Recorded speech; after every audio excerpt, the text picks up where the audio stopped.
بسم الله الرحمن الرحيم رب اشرح لي صدري.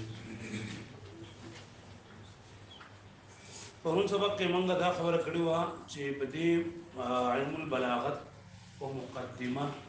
یا مقدمه په دې کې د فصاحت او د بلاغت تعریف او داغي اقسام بیانېږي.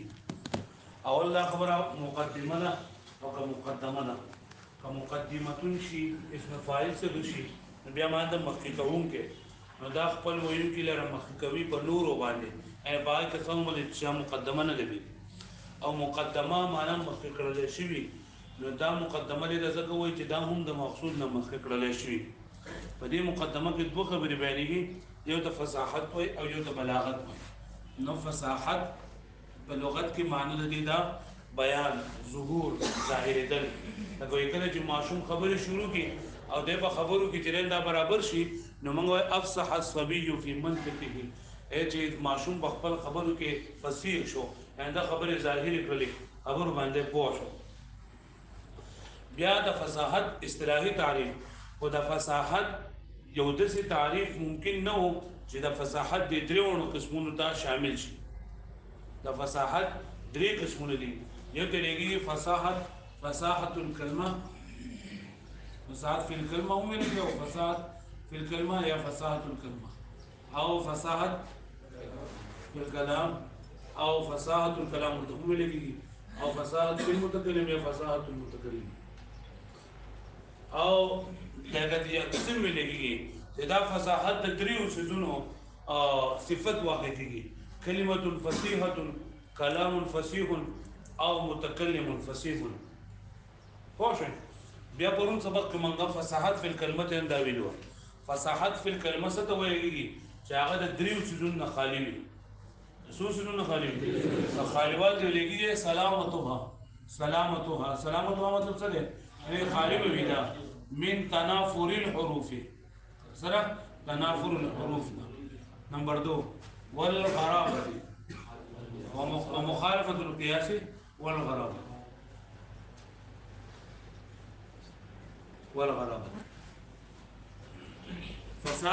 فساد فی الکلمه یا فصاحت الکلمه یا کلمه فصیحه کومې ته ویل کېږي؟ چې هغه د درې قسمو عیوبو نه خالي وي. د درې قسمو عیوبو نه خالي وي. یو سره تنافر الحروف، بل سره مخالفت القياس، او بل سره غرابه. وجه د حصر په دې کې دا ده چې په کلمه کې چې کله دغه راغلی وي، نقصان راغلی وي، یا په کلمه کې عیب راغلی وي، په کلمه کې عیب راغلی، یا خو به د دې الفاظو د وجې دی، یا به د څه د وجې دی؟ الفاظو د وجې دی، یا به د دې شکل د وجې دی، او یا به د دې معنا د وجې دی. په کلمه کې چې عیب راځي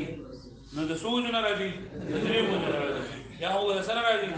الفاظو نه، د حروفو نه. د کوم الفاظو نه چې دا کلمه جوړه شوې ده هغه الفاظ چې دا به لکه داسې راغلي چې لکه متقارب المخرج به یو ځای راغلي، مخرج والا حرفونه به یو ځای راغلي، یا به داسې چې په هغې کې صفات یو شان دي هغه به یو ځای راغلي. د دې وجې نه هغه الفاظو د وجې نه په دې کې په کلمه کې عیب راغلی، یا به د دې شکل د وجې نه په دې کې عیب راغلی، او یا به د دې معنا د وجې نه عیب راغلی. نو که د الفاظو د وجې نه د حروفو د وجې نه په دې کې عیب راغلو نو دې ته ویل کېږي تنافر الحروف. څه ورته ویل کېږي؟ او که د دې شکل د وجې نه د شکل د وجې نه په دې کې عیب راغلو نو دې ته ویل کېږي مخالفت القياس اللغوي. او که چېرته د دې د معنا د وجې نه په دې کې عیب راغلو نو بیا ورته ویل کېږي تعقیب. څه ورته ویل کېږي؟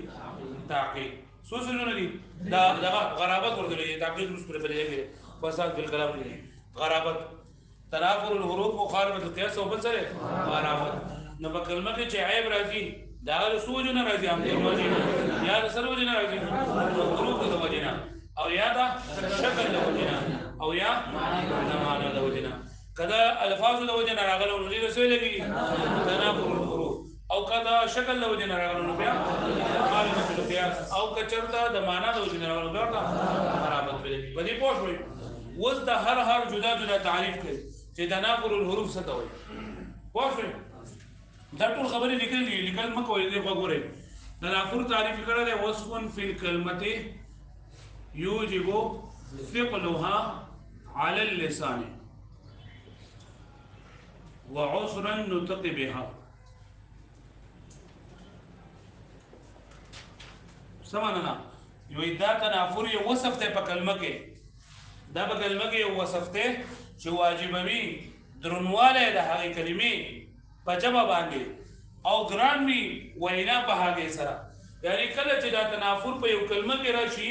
که تنافر په یو کلمه کې راشي نو په جبه باندې ویل کېږي خو ویل ثقیل وي ثقیل ګران وي یو خبره باندې ځان پوه کوي چې موږ وایو په دې کلمه کې ثقل دی لکه په صرف کوم تاسو په بعض ځای کې وایي چې دا کلمه ثقیله ده چې په دې کې دغه تخفیف پکې وشو نو دا ثقل او خفت دا زموږ په اعتبار سره نه دی بلکې دا د عربیانو په اعتبار سره دی موږ خو لکه عجمیان یو موږ ته خو چې یو څه رامه موږ ته ټول یو شان دي موږ به ګران اسان یو موږ ته ټول ګران دي ناشنا ټکی که نه موږ ته ګران یو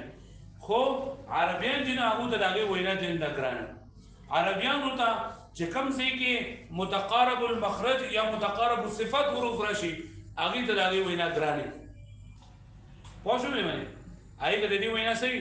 ګران وي نو دا ګرانواله د هغوی په اعتبار سره زموږ په اعتبار سره نه دی لکه اوس ارزش دی نو دوی چې ارزش ویل خو دونه ګران نه دي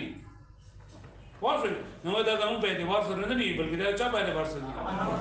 نو تنافر څه ته وایي وصف في الكلمة يوجب ثقلها على اللسان وعذر النطق بها سمعنا شو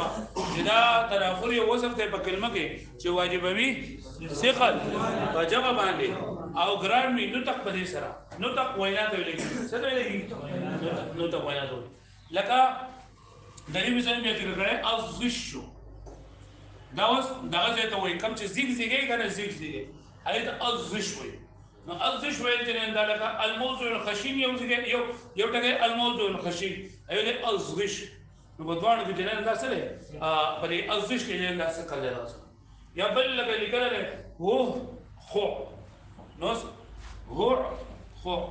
نو هذا او بیا پسې عین راغلی دی هذا بیا څه راغلی عین دی عین دی که غین دی عین او بیا خال او بیا پسې عین راغلی دی نو دا وخو ته ویل کېږي څه ته ویل کېږي وخو ته نو هو خو دا وینا چې دا ګرانه ده نو په دې کې تنافر دی تنافر ویل کېږي ناشناوالي ده چې نفرت کوي له هغې نه خلک پوه شوې یا لکه لیکلی نقاح پاک اوبه ویل کېږي یو طرف ته معنا الماء العذب او یو طرف نقاح نو د ماء العذب په مقابله کې دا نقاح چې دی دا ګران ټکی دی نو دا تنافر دی پوه شوې معنی دا شاید مستظهر چې هغه ویښتو وایي کوم چې کوم څه کړی شوي یا راغونډ کړی شوي دویم نمبر دی مخالفة القیاس دې خوا ګوره ښه مخالفة القیاس دې ته وایي کون الکلمة غیر جاریة على القانون الصرفي كون الكلمة غیر جاریة على القانون الصرفي یعنی د صرف چې کوم اهم قانونونه دي او د صرف چې کوم مشهور قوانین دي یو کلمه ته د دې صرفي قانون نه بغیر راوستله د صرفي قانون علاوه په بل طریقه باندې دې وویله نو دا چې دی دا مخالفت القیاس دی لکه د صرف قاعده دا ده چې دوه حروف کله د یو جنس نه راشي موددتون دی که نه د صرف قاعده دا ده چې کله دوه حروف د یو جنس نه راشي او ګاڼه متحرک وي نو متجانس دی اول نه ماقبل چې دا ساکن وي د متجانس اول حرکت په ماقبل نه نقل کوو او متجانس مو په بل کې څه کوو مدغم قوبه د دې موددتون د بسو مودتون څه وایي مودتون نو دا مودتون په ځای باندې ته موددتون وایې دا مخالفت القیاس دی مخالفت القیاس څه تعریف دی کون الکلمة غیر جاریة على القانون الصرفي چې یو کلمه نوي جاري شي په یو کلمه کې قانون صرفي چې دا نوي جاري شوی یو کلمه کې قانون صرفي نوي جاري شوی لکه پوه شوې معنی ها پوه شوې یا لکه بل مثال چې ذکر کړی دی شعر دی په هغه شعر کې مثال ذکر کړی دی بوقن دا یو ټکی دی بیګل ته ویل کېږي بیګل ته د بوق جمع قلت چې دا د جمع قلت اوزان کم دي سرور اوزان دي جمع قلت کم دي افعل افعله افعال او شو افعل فعل افعله نو د دې بوقن جمع راغلی دا جمع قلت بوقات نو اوس قانون خدا دی د دې جمع ته ابواق راولا سره ولا ابواق راولا لیکن دا جنان دا بوقات راولي نو دا بوقات جنان دا مشهور قانون صرفي نه خلاف دا مخالف القياس كون الكلمة غير جارية على القانون الصرفي. مخالفة القياس دوي لك بدي من بوشي ها لك بوشي أو غرابة دوي كون الكلمة غير ظاهرة المعنى. كون الكلمة غير ظاهرة المعنى يعني الكلمة دي جاء ظاهر المعنى نہیں معنی ظاهر نہیں ناشنا والے بگی. غرابة دوي كون الكلمة غير ظاهرة على المعنى. لك تكأكأ تكأكأ دليل معنى تكأكأ جرينا دليل ريك تنافرون دليل اجتماع ده سبب معنى ماذا اجتماع الاجتماع جرينا دليل بديك غرابت نشتري زكذا اجتماع عام تكره وتكأكأ جرينا ده سنة ده رتكره غرابت تبقى سلا بگی یا افرنقع فمعنى ده انصرف باندې بدی غرابت پوښ نو غرابت څه ته ویلي كون الكلمه غير ظاهره المعنى. كون الكلمه ظاهره المعنى د دې تعریفونه ټول یا اور واړي سره د مثالونو غوړي لکه موږ وایو د فصاحت د دې معنی سره ظاهر او واضح کول او په اصطلاح کې فساد څو قسمونه دي درې کم دي فساد الكلمه فساد الكلام وفساد المتكلم. فساد في الكلمه څه ته ویل کېږي سلامتها من تناقض الحروف چې کلمه به خالي وي د درې سيزونو څه کم سيزونو تناقض الحروف نه مخالف القياس او د غرابت نه بیا له هر تعریف کړل تناقض الحروف څه ته وایي وصف بالكلمة سمعنا جدا تنافر یا وصف دے پا کلمہ کے جو واجبوی سقل دے سقل ستوئی عجب بانے وعسر النطق بها او گرانوی سو خدا زمان پر اس پرا عارف لکه سبی سالے الزش الخو امو بلی کتاب کرا روان دی مخالفت القیاس ستوئی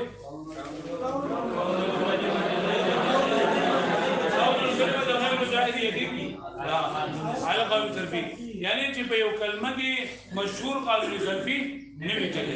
یو کلمه کې مشهور قانون صرفي نه وي چلے لکه د بوق جمع قلت لنا ابواب النهي او د بوق جمع سوى اوقات او موده تسوى مودينه سوى مودينه واضح او غرابت څه ته ویل کېږي ما نشناواله په لوی معنی ده كون الكلمة غير ظاهرة. كون الكلمة يعني الكلمة کی دې لاغي معنی ظاهره يعني مطلب بغیر د ډکشنری نه لاغي معنی څنګه نه معلومیږي چې دا په دې په تلاش پکې الو غوړي معنی معلوم واښه لري معنی دا پوره ده ها وګورئ مقدمة في الفصاحة والبلاغة. الفصاحة في اللغة تنبئ عن البيان والظهور. دا فصاحت لغوی معنی بیانوي چې فصاحت په لغت کې خبرداري ورکوي معنی د دې ورته عن البيان والظهور د بیان او د ظهور نه بیان ښکارواله ظهور ښکار کېدل یو شی یقال لك عرب ولیکي عربيان وایي افصح الصبي في منطقه معشوم واضح شو په خبرو خپلو کې معشوم ښکار شو واضح شو په خبرو خپلو کې اذا بان وظهر كلامه کله چې دا معشوم خبرې وږي او دا کلام څه شي ظاهر شو واضح شي واضح وتقع في الاصطلاح وصفا للكلمه والكلام والمتكلم او دا فصاحت واقعيږي په اصطلاح کې وصف د کلمې لپاره وصف د کلام لپاره او وصف د سره لپاره د متکلم واضح نو باندې کې اعتراض سره چې لاول پکار و چې موږ د فصاحت څه کړو اصطلاحي تعریف کړو اصطلاحي معنی کړو نو څه جواب دی دې یو تعریف ممکن نو چې هغه ټول اقسام ته نو لاول نه فصاحت الکلمه تعریف کړي فصاحت الکلمه څه ته وایي سلامتها من تناقض الحروف سمانه ده چې د کلمې خالیواله لري سالم کېدل دي محفوظ کېدل دي د څه سره د تنافر الحروف نه د مخالفت القياس نه او سره تنافر الحروف څه وایي فتنافر الحروف واستنافر الحروف ستوي واسكن في الكلمة لا بكلمة يا وصف ده كلمة يوجب ثقلها على اللسان چې واجبوي درنواله وسمانه کدومانه وعسر النطق بها او ګرانیسو نطق بها نحو الزش للموضع الخشن لك زيغ تا الزش ويل موضوع الخشن څه دی ویلېږي زيغ لك زيغ تا سويل الزش والهوع خوع لنبات ترعاه الابل واخدي هغه بوټی دی چې هغه سریږي په هغې سره اوښان یعنې چې اوښان خوري د اوښانو خوراک دی خو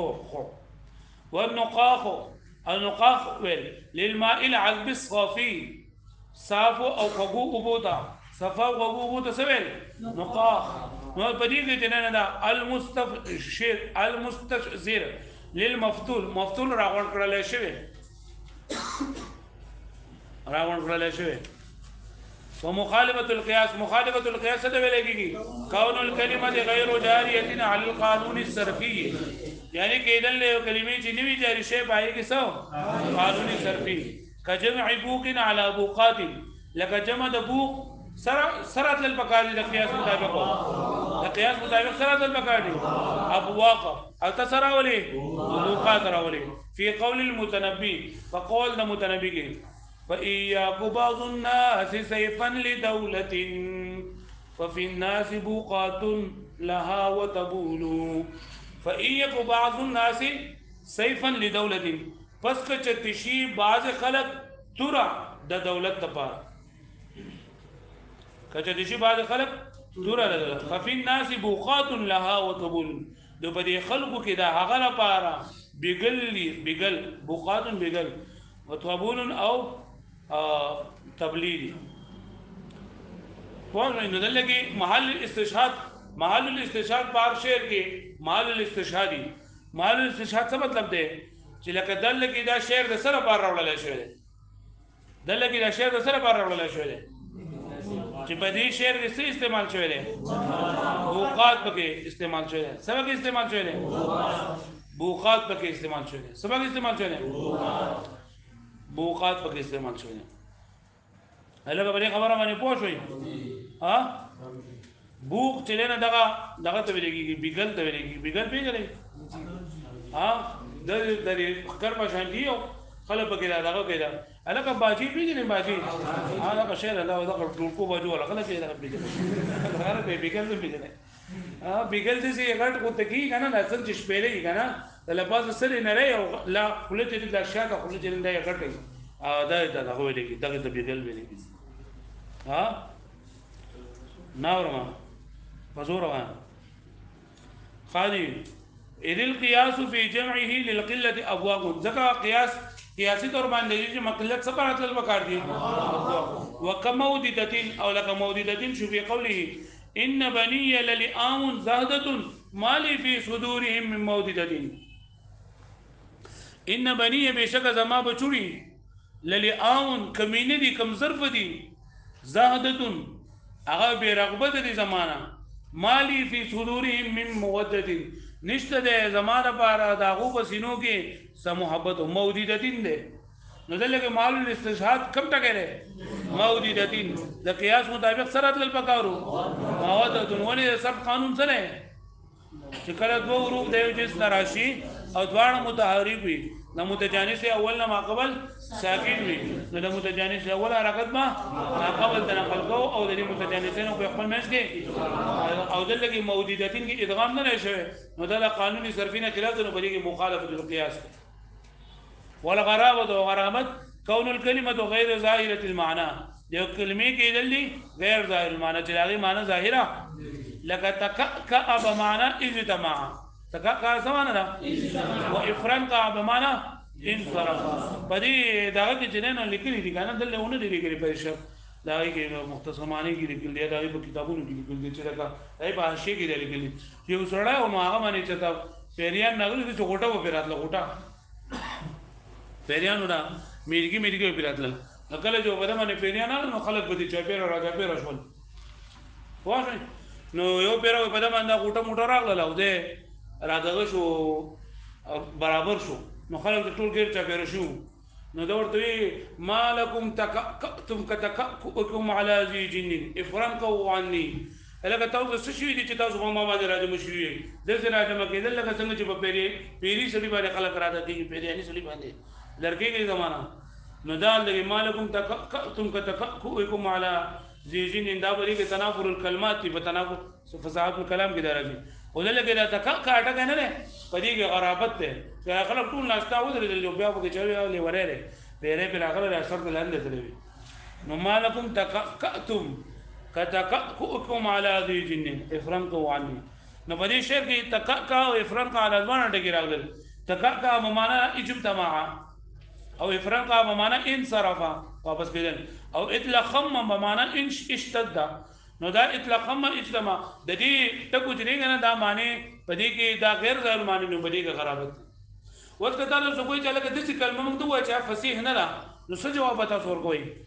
دسی کلمه خو دې چې فصیح نه وای کنه تکا قابل ارزشو پرې باندې پوښوي وستا ته چې لکه دا فصیح ولې نه ده نیاو به کې تنافر الاوروبا به موجود وي یا به کې سم موجود وي یا غالب القياس موجود یا به کې سم موجود وي پرې باندې پوښوي تاسو ها څه خبر شوي نو اول کو منګه د فصاحت تعریف لغوي معنی وکړه دیم نمبر د فصاحت څو اقسام دي درې اقسام بیا اولنې قسم کوم یو نه د فصاحت الکلمې تعریف موږ کو چې رسول سوجن نه خالی وي